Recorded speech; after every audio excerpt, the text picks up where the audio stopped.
and welcome to San Bernardino City Unified School District Sierra High School. Thank you for tuning into Shine Line. My name is Samuel Bancourt, and I am a teacher here at Sierra High School, and I am honored to give a warm welcome to San Bernardino City Unified School District's very own Mauricio Arellano.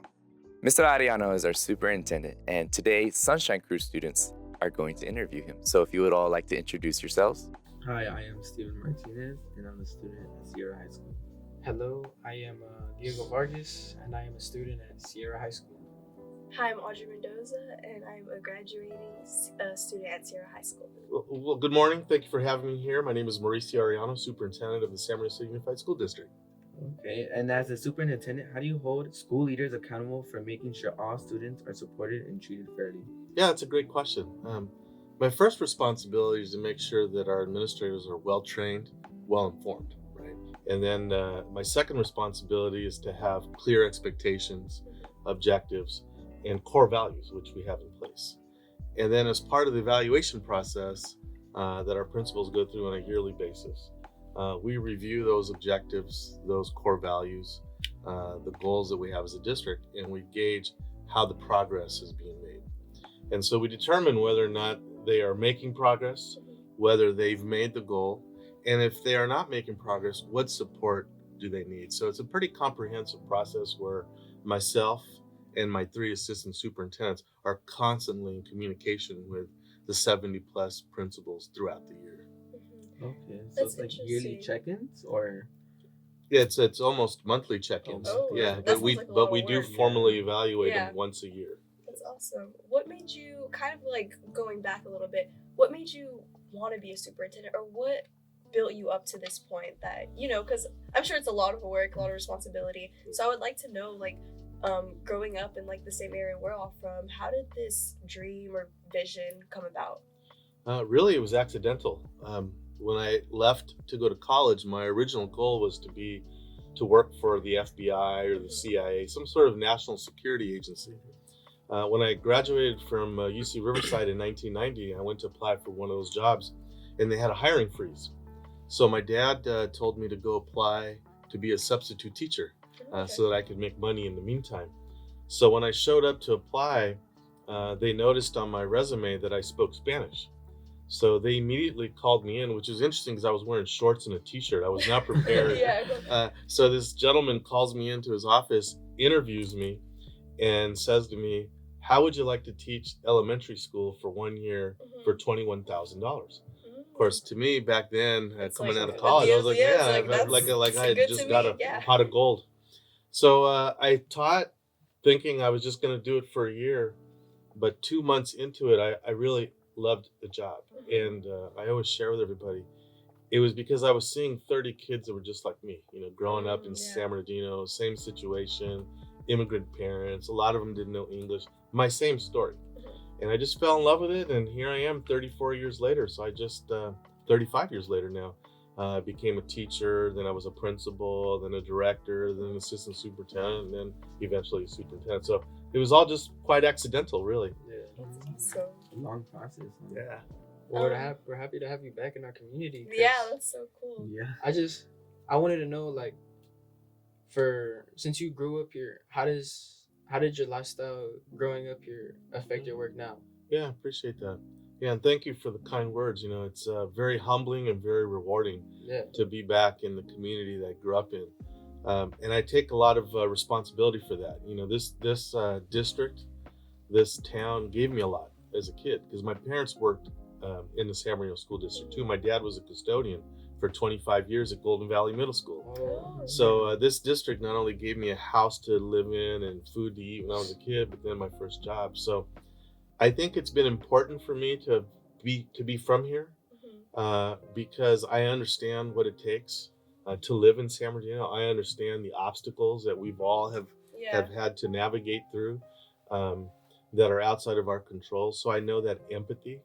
But I also politically know a lot of people in town because a lot of people that are on the city council, on the school board, that are in positions of power are people that I grew up with. And that's really helped me in the 2 years that I've been back to really move the district forward. It's those relationships, right? Yeah. And then just understanding the student. right? I mean, I was that student here. You know, my parents were both immigrants. I came here and didn't know any English. You know, I grew up on the West Side. A lot of negative influences that were around me all the time. I was just lucky to have great teachers, great principals that kind of got me through. So, all those memories and experiences, I don't forget. So it's that whole cliche, right? Don't forget where you're from, Yeah. Yeah. and stay humble. And that's what I've tried to do. So thank you for asking that question, because I think that's the core of why I'm here. Yeah. It's awesome. And we appreciate you as a community. I Thank you. Yeah, appreciate that's it. so Thank cool. you. Yeah. Because I feel like a lot of people, like, they would assume, like, oh, superintendent, he's probably, had it all his life. A lot of people Yeah. could assume that. Yeah. And I think it's very awesome, like, us as a community seeing just how vulnerable you are. And obviously we can tell you're very humble, which is such Thank a good thing to have. I wanted to talk about your 2030 vision plan.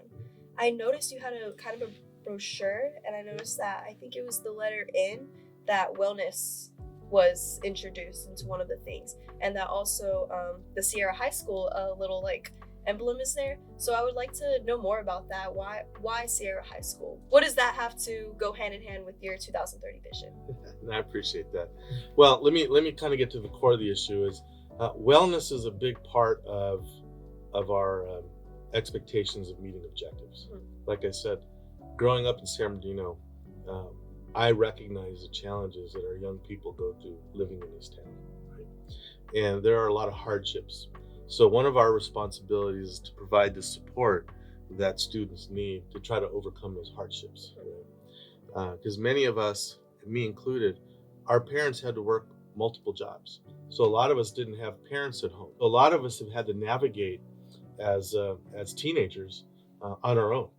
And so what I didn't want was kids falling through the crack. Our school district needed to step up and provide those levels of support and create those vulnerable spaces, as you mentioned. We need our kids to be honest, to tell us, I'm really struggling with this or that and another.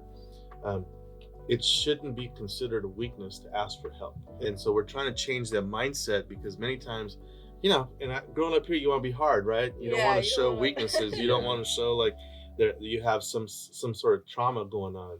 So I'm trying to change the narrative that it's important for us to hear it, but it's also more important for us to provide the support.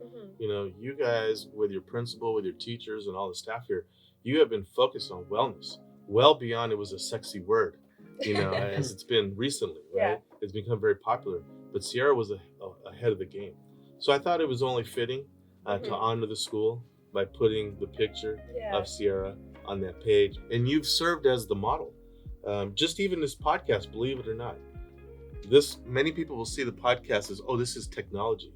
No, this is part of wellness too. This is providing students the opportunity to talk about topics, whether it's just talking with me or talking about the topics that are real to you each day. This is part of that healthy living that we want. So, yeah.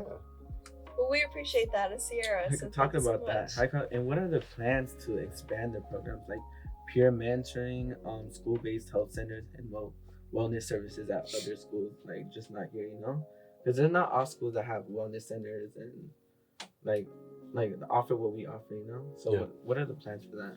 Yeah, well, our plan is to continue to expand either wellness centers or wellness spaces across all the schools in the San Bernardino City Unified School District, but it takes resources, right? So we not only pay for them with our school budget, but we also seek grants, and we seek relationships with organizations in the community that want to pour into our kids. So we have been working hard to create those contracts with companies, so that if we don't have people that we can pay for, we now have these community members that want to come in, like Loma Linda, like Victor Outreach. There's a lot of organizations that want to do work with our kids here. So our goal is to continue to expand, maybe not as big, fancy, as complete as you guys have here, but even creating wellness spaces at the elementary level, where kids have a place where they can just cool down if something's on their mind. Or even, you guys have the Hazel Health here, where you have telepresence communications. We're trying to expand those opportunities where people can seek wellness conversations virtually, as opposed to having to have someone here physically, right? So we're using the technology to expand, but also we're creating our relationships with the community to come in and work for students. But I'll go back to Sierra. You guys have created the model that we all aspire to across all the schools. So I know Indian Springs High School will be the next one that has a complete wellness center based on the one that's been built here. So it's kind of neat for you guys to know you've been pioneers. And I'm not talking just in San Bernardino. You're a pioneer across the state of California, if not across the United States, in terms of pilot programs on how you deal with wellness so that kids are successful in the classroom. Yeah, and I think that's awesome. Just like your whole vision for like the whole 2030 in the next 5 years. Thanks to people like you, and as we grow as schools, as a community, I think this is going to be all very beneficial to all the new students coming in and the children. So it's definitely exciting to see and be part of it. Yeah. Well, thank you. Well, I want to be clear.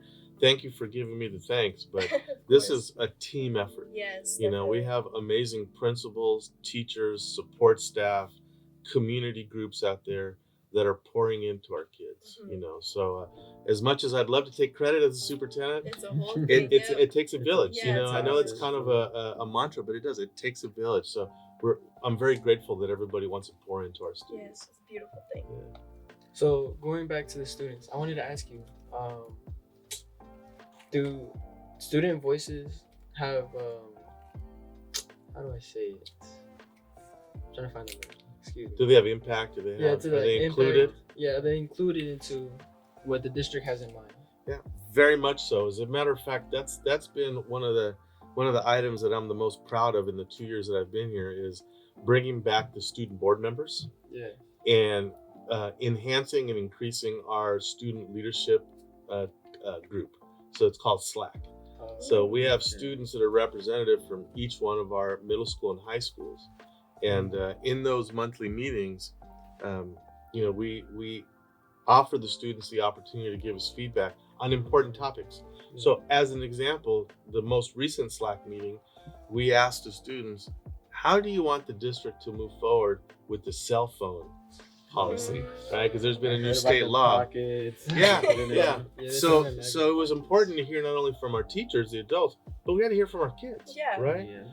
So that's an example of how we've included students in the conversations. Now, our student board members, if you may or may not know, we always have one or two or three of them that sit at the board meetings every 2 weeks. We have board meetings. And so what they do is they go out and collect information, share it at the meeting, but then they also then go back to the students and say, here's what the board just passed, or here's what the board's talking about. So it creates that two-way communication that we want. So student voice is very important to me, to the board, and how we meet the multi-year visions. It's been a lot of fun to hear the perspective of the student, and sometimes it's very different from the perspective of the adult. And it's important to know, right? Because if we're not creating a school environment that you feel comfortable in, or that you see your voice in, then you're not going to want to participate. But if you see that people are hearing you, valuing what you're saying, then you're going to be more apt to continue growing, right? So student voice is important. And I agree, because if you bring that stigma again to have students like participate in board meetings, like to get involved with their school, it brings us together, right? As one community. Well said. And how does this district support students who want to start their own businesses and pursue non-traditional careers? Yeah, you know, that's probably an item that I would say we're still working on. But we're not very good at that yet. We have been concentrating the last couple of years on our career technical education programs, and we have created working relationships like with unions, etc., to create internships so that students earn certifications towards careers for the students that may not want to enter college right after high school. So I'm very proud that we've developed those. But in terms of what you asked, I think we still need to continue to develop that. We need to create more partnerships with communities, and we need to probably do a much better job in the coming years of working with our students on how to prepare to seek jobs, preparing a resume, how to interview, how to dress, how to speak, how to present yourself. So that's probably an aspirational goal that we need to continue to work on, that we see as important. to going back to that, kind of having those same, like, that basic foundation, I would like to mention, you've, quote, like to make SBCUSD a serious institution of learning. I want to know more about that. You guys have been doing your homework, huh? Of course. You guys have been watching me, huh? Well, here's where that started from. When I was a kid here, a student, I was a student athlete, played sports at San Bernardino High School. Whenever we would go to other cities, people always made negative comments. Oh, you're from San Bernardino, you're ghetto, you're this, you're that. Definitely Right? still. And then it continued on even as an adult when I left here. My first 14 years of my career were here. So I was a teacher, a principal, and director. And then I went to work in Palm Springs for 14 years. People would ask me, where are you from? I'd say San Bernardino. And people go, oof. Yeah, that's oh, right. And so that has irritated me to no end since I was a kid. So when I came back as the superintendent, one of my goals was to make sure that everybody outside of San Bernardino view us. It's like, oh, San Bernardino. Yeah. Exactly. The mindset, right? And the only way you're going to change the mindset is we have to show to the world how great we truly are. And many times we don't. See, people see what they see on the streets, but they don't see the brilliance inside of our classrooms. Yeah. You guys are doing extraordinary work times 45,000 students in this district that people don't see. We have kids going to college. We have kids going in a career. We have kids going to the military. We have entrepreneurs that are starting their businesses. We have great things going on here that people never hear about. So when I say that my goal is to create a serious institution of academics, is I want people to view us that way. So in the future, when people ask me, where are you from? And I say San Bernardino, I want them to say, oh, wow, your school district is producing amazing kids, right? And so last year, and even last night, I think at the graduation, I said, when people say, are you from San Bernardino? I want our answer to be, you darn right we're from San Bernardino. We want to own it, we want to be proud, and we want to go show the world that we're great. That's why I take my role very serious, is I'm you guys. My parents came here from Mexico City in 1962 looking for a better life. Had no job, no education. Awesome. I didn't know English till I was third grade. I was swatted by my teachers because I didn't speak English. It was a different time back then, right? So becoming the superintendent in one generation, we went from a custodian to a superintendent in a school district. That's the story I want to be told. Is I have 45,000 students that have that same story. And it's all right here in San Bernardino. So that's awesome. That's what we're going to be. We're going to let the world know we are great, right, guys? Yeah, Yes, we are. That's it. That's wow. I want to ask you something, just a little personal question. How did you feel when you seen Jaden Daniels from Cajon High School get drafted last year? You know what? I had a lot of emotions. I was very proud of him, and I was very happy for him and his family, because to win the Heisman Trophy and to be the #1 pick in the NFL draft and to be from right here in San Bernardino. And then I thought of all the teachers and principals and support staff that were behind him through his journey through the school district. Talks to being great, right? From right here in San Bernardino. I admire him because as I've gotten to know him, he's a very humble young man. He's not all caught up in his name. He's not all caught up. He gives back to the community. You see, he comes back every year, toys for kids, autographs. He's a very loving, caring human being. And that's what I love about him, that he's a person first, athlete second. So when I saw that, sometimes it's better to be lucky than good. The timing of him becoming a Heisman Trophy winner and the first pick of the NFL draft, while we have this 2030 vision, and while we're trying to create the objective of being a serious institution of academics, it was great timing. Perfect and timing. So I love him for that. I love him for the tenacity and the grit that it took to get to where he's at, because that's a lot of hard work. But I love him even more because he wants to come back and give back to the other generation. So, man, I was happy for him. And he made the playoffs, one game away from the Super Bowl. How incredible would that have been? He was Rookie of the Year. Yeah, he was.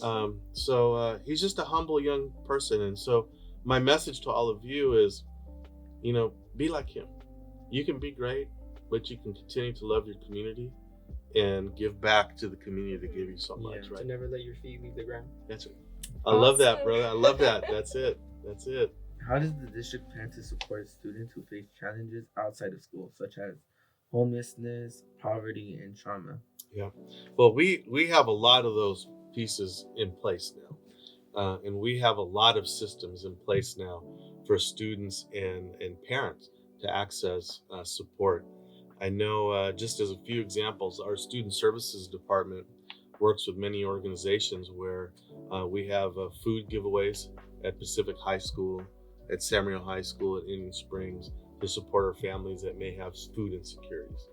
I know many of our schools have started clothing closets like you have here, where families can come and for them or for their children to have clean clothes, clothes that perhaps maybe they're going through hard times they wouldn't be able to afford.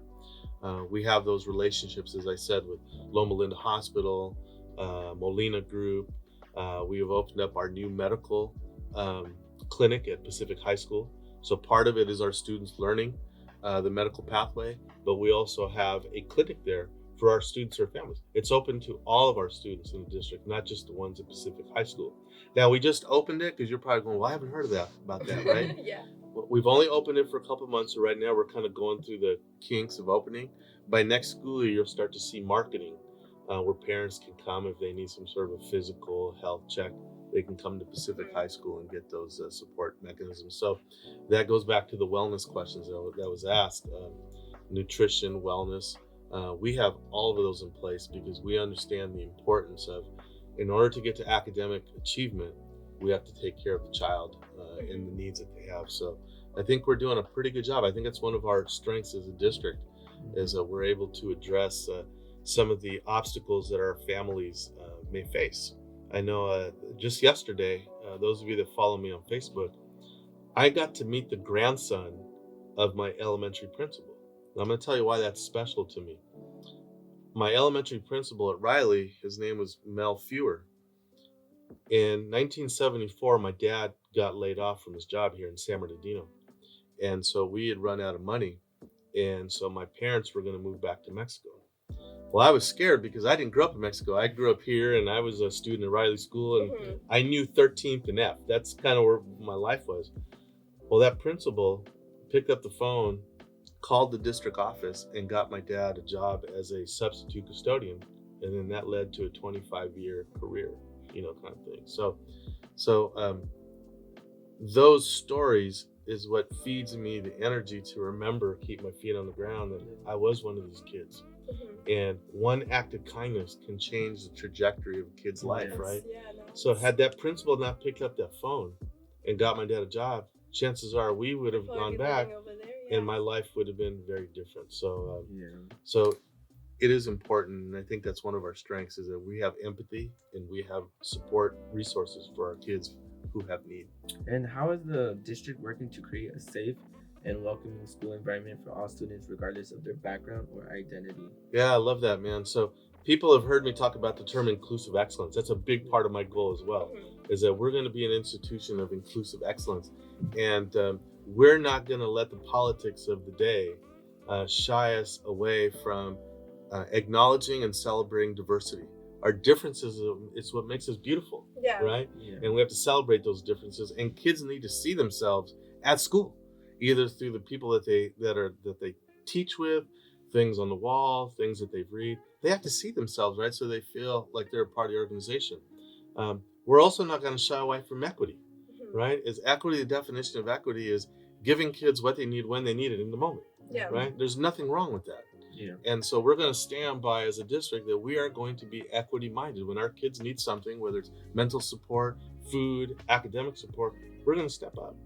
And then the third is the word inclusion, right? Is everybody in the San Bernardino Unified School, no matter what kid it is, no matter where they come from, needs to feel safe, welcome, valued, right? And so we're not going to shy away from that. And I don't care what's going on politically at the federal level. Those three words are not bad words. Yeah. Those three words are humanity, empathy, and community. Of right? course. So And that's what I think is missing today. The humanity of people. People don't see each other equally. yeah, Mhm. yeah. Yeah. I tell principals all the time, all of my managers, we meet once a month. I said the easiest thing you can do every day is smile at somebody and say good morning. Mhm. Nice to see you, right? Of course. Everybody likes to be seen, heard, valued, and loved. And the quickest way to do that is to walk by somebody and say, hey, good morning. Happy to see you today. So hopefully you are feeling that, you are seeing that. That is the energy that I'm trying to create across the district. You know, there's a African greeting. It's called Salbana. You know, yeah, African greeting. And the literal translation of when they say hello, they say Salbana. It means I see you, I hear you, I value you. And so I've shared All in with one our word, management huh? team is this is my, when people ask me, what's your leadership style? It's Salbana. I want people to be seen, heard, valued, and I always add the fourth one, loved. Love is the most important ingredient any community can have. And so I want to go back to, you know, those of us, we grew up, you know, it's a hard community. We grow up hard, right? And it's not tough to say that you love somebody. Well, we have to change that narrative. Yeah. Because if we love each other and we see each other, then we're going to take care of each other and we're going to lift each other, right? Yeah. And so that's what we're trying to do. It's awesome. I feel like going back to those 4 core values you have, I feel like that's what make especially schools like ours, like continuation schools. I feel like a lot of kids come here with a little bit of a sad face, like I'm here. You know, it's kind of like a negative narrative. And I feel like schools like ours and the work that the community puts into schools like ours definitely changes that. Because coming here personally for me, it was a little overbearing. I had that mindset, I'll admit. Oh, there's probably ghetto kids here because it's a continuation school, you know? And oh my goodness, probably by the end of the week, I was just like overwhelmed with emotions because of how welcoming and, like you said, just the good morning, how are you? I see you. Just from the other students, from the teachers, it's such a beautiful thing to see. And seeing that just keep like the butterfly effect. It's happening in this school, it's happening here. And I feel like just overall, like all of us as Sunshine Crew, we can all agree that we've all grown in those areas and that we can reflect that to other students. And it's just going to be a constant. It's definitely going to be more of a normalized thing again and see. Yeah. Like us probably starting the peer-to-peer mentoring, like Yeah. for the new students. I can't wait for that to happen. Well, I'm not gonna be here, so I'll probably graduate, but But you're leaving a legacy. yeah, You know, you're creating the expectations. So I love hearing that. And I know your principal and your teachers. I mean, they are energetic here. Yeah. They're happy people, and they genuinely love every kid that comes through this door. And I will match our continuation schools to any continuation school across California. Mhm. That's why both schools are award winning, because the difference is how kids are treated, how kids are viewed, how their families are treated. It all boils down to loving your kids. Yes. Yeah. Definitely. To not treat the students as numbers. Yeah. And Yeah. as people. Yeah. But I wanted to ask you, what is the biggest challenge you faced through your times here? As a superintendent or Yeah, growing up as a kid? Like as a superintendent. Here in San Bernardino? Yeah. God, you know, to be honest with you, maybe I'm naive, but I have not had a low point. Really? You know, every day is a great day in this school district, and I think it has to do with attitude. Back to your very first question is because I'm from here, because my parents were here. I love this district, man, and so I never see any challenge that I can't hit head on, right? Because I just have this motivation and this desire to prove to the world that we're the best at everything we do, right? Yeah. And so I honestly have to say I have not had down times. I've had challenges, but you know, challenges is what we fight through. That's what makes life That's interesting, what makes, right? Because if everything was great, then it'd be boring. Yeah. What are the highlights? Well, I tell you, it's like at the graduations. I get teary-eyed, man, when I'm up there shaking kids' hands because I see myself In us. over and Yeah. over and over again every May, every June, and I get teary-eyed, but I know the struggle. Sorry, guys. So No, you're good. Yeah, okay. when kids walk through the stage, I know I've been there, and I know the view people have of us.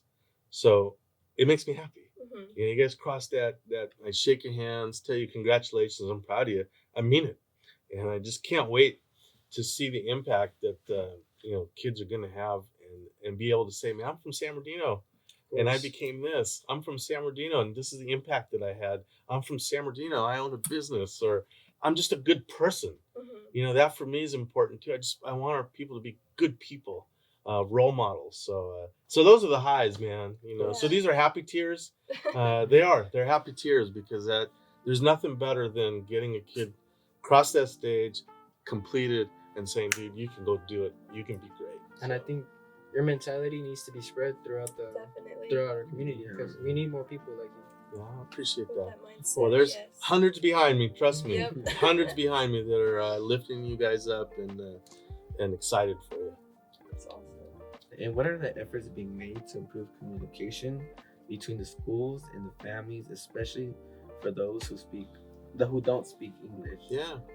I think that's our other superpower in this district is we have amazing family and parent outreach in this district.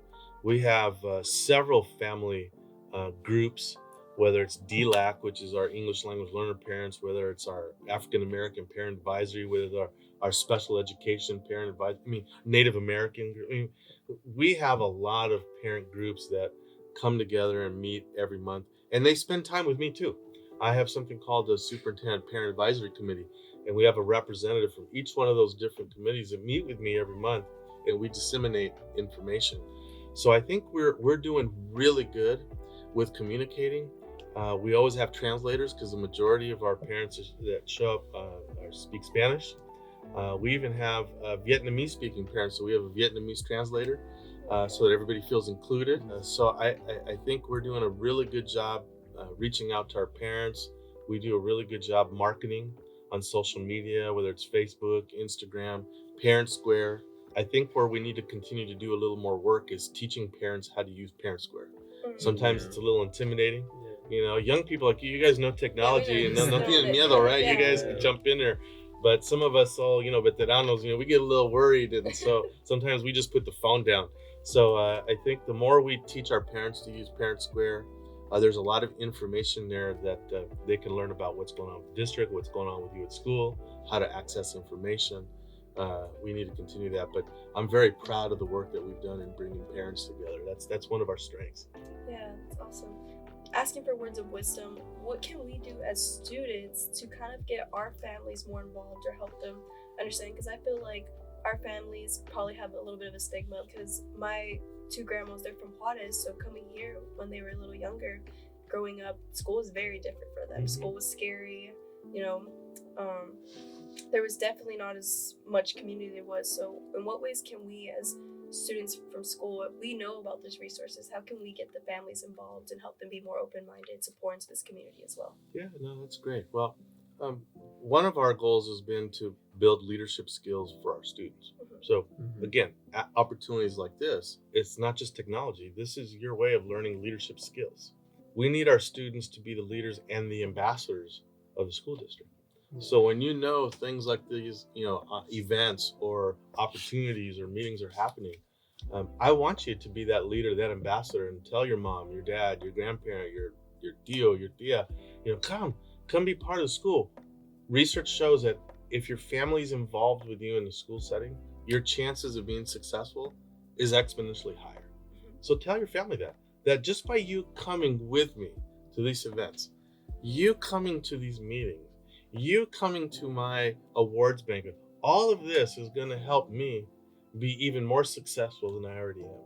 Now, at the same time, what I expect my principals and our teachers to be, and I'm very proud to say they are, is when you get your family here, cuando viene la familia, I want somebody at the front gate going, man, I'm so happy to hear you or see you here today. Thank you for coming. We're proud of your child. We're very proud. We're standing side by side to make sure your child is successful. So there's a three-dimensional element to that. But going back to your original question is, be the leader, be the ambassador. Tell your parents, you're going to make me more successful by being involved and knowing how to navigate the educational system. I was lucky. My parents didn't really get involved, and through the grace of God, I had a good counselor in high school. I had great teachers, and I didn't know what I was doing. And somehow, I showed up in college, right? But not every kid is going to have that luck. So we need the parents to have knowledge, to understand what are the different programs that we have. Like the three of you, you decided that a traditional high school was not where you could flourish, but you found the place where you can. Mhm.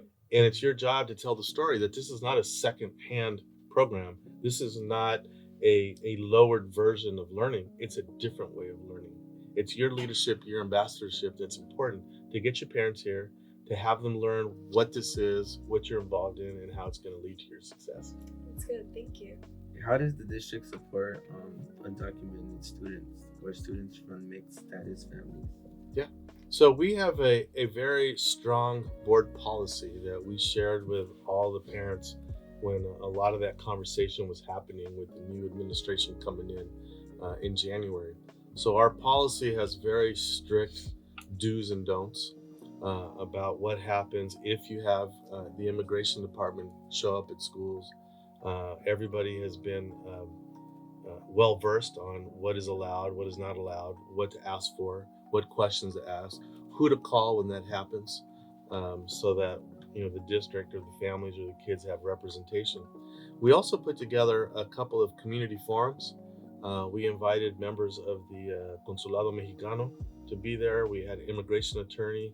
We had representatives from some nonprofit organizations.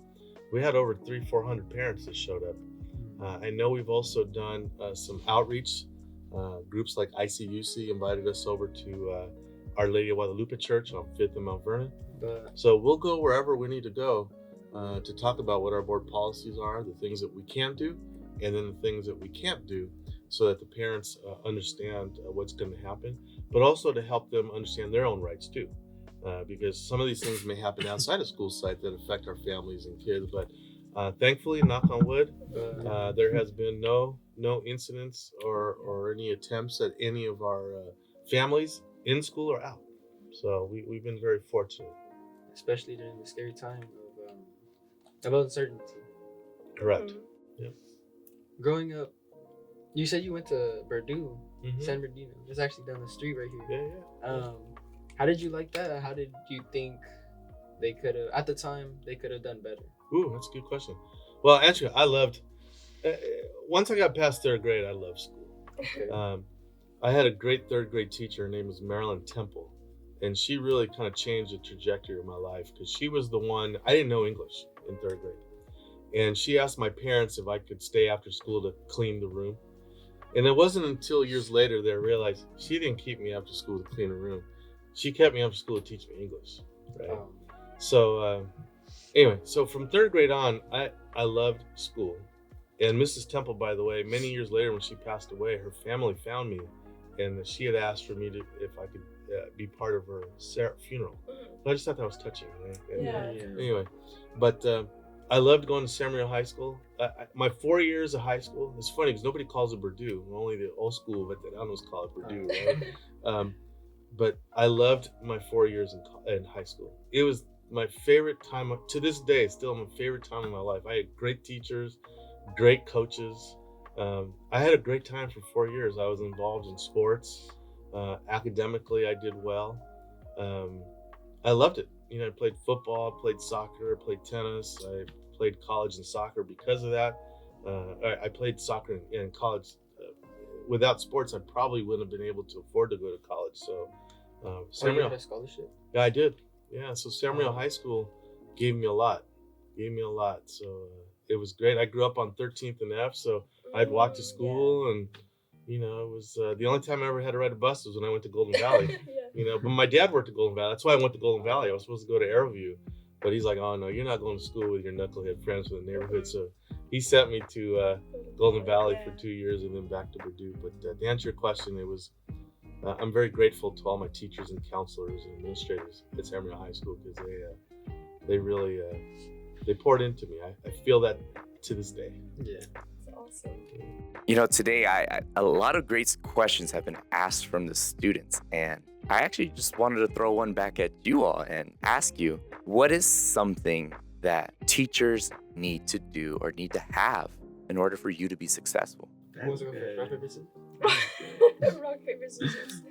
For me, I've mentioned a little bit earlier, but to get into detail, I feel like not putting up a front, my teachers being themselves, being who their personality is, putting themselves out there, not just, of course, having that professional, you have to, but definitely seeing their pure personality through and what they like and what they like to do, sharing about themselves. And then the other thing is that they make us feel seen. They want to know what we like to do. They want to know what are you into? What do you laugh about, with your friends, So definitely that genuine connection with the students, between the teachers, is what makes the whole environment, the community really grow in that area. So Definitely. She took all my words. oh my God.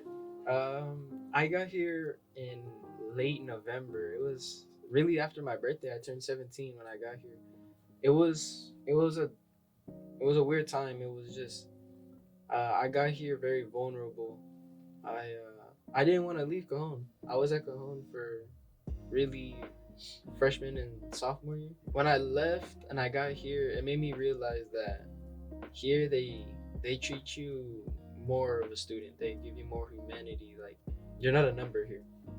And ever since I joined the Sunshine Crew, like, I felt it more, that the involvement. I like getting involved now. Like, I was never involved. I was always a knucklehead. I was always ditching class. Like, I never took school serious. But now I'm in college. Like, I'm doing college classes right now. I feel good. I feel successful.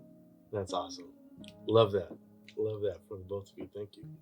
And you just said ditto, huh? Yeah, you said. Yeah. I feel like, because I wouldn't do anything either. I would just skip for real, but it makes you want to do something. Seeing the other students Be involved and interact stuff, with each it's other. inspiring. Yeah. Especially seeing like Sunshine Crew definitely walked in there like, I don't know if I'm gonna, Yeah. but seeing all kinds of different people that look different, speak different languages and everything, seeing them all just interact, laugh, just be themselves, it really opened my eyes and gave me like that perspective, like, oh my gosh, like this is somewhere, like no matter how we look, we're all here and we're all gonna grow and be something great. So Well, I'm proud of all three. You guys are all doing great, and be proud of who you are and stand tall. You guys are doing great. So thanks for sharing those individual stories. thank you. Wow, some powerful messages you're leaving off with, Mr. Arellano.